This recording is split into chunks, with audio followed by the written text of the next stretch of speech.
Okay မင်္ဂလာပါ Tower Software System ဖြစ်ပါတယ်ကျွန်တော်တို့ Tower Software System မှာတောက်ကြနေတိုင်းပြည်လာတွေ့တဲ့အတော့ကိုဒီဘက်တောက်ကြကတော့ကျွန်တော်တို့ Tower Software သုံးထားတယ်တခြားဆုံးလာပြီးတော့ဓာတ်မောက်လာဝယ်တာဖြစ်ပါတယ်ဓာတ်မောက်ဝယ်ရင်လည်းကျွန်တော်တို့ customer feedback တွေဘယ်လိုရှိမလဲဆိုတော့ကျွန်တော်တစ်ချက်လောက်ဗီဒီယိုလေးကိုဆက်ကြည့်ပေးပါဦးခင်ဗျာမင်္ဂလာပါညီမတို့ကြာတော့ software ကိုပေါ့နော်အသုံးပြုရတာကိုလည်းဘုံမှုရှိရလားရှင့်ဟုတ်လွယ်ကူပါရဲ့ဖုန်းနဲ့ tablet တွေနဲ့တော့အဆင်ပြေတယ်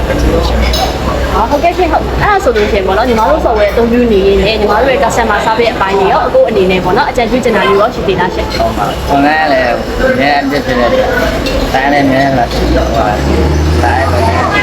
ဟုတ်ကဲ့ပါရှင်ကျေးဇူးတင်ပါတယ်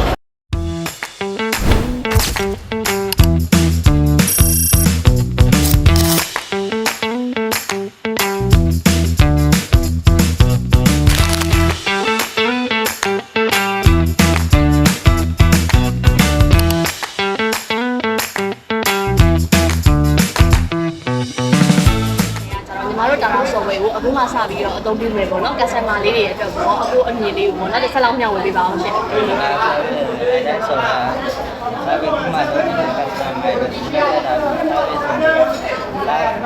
လည်းရှာနေတဲ့ customer တွေဒီကတော့တော့နိုင်တဲ့ service တွေ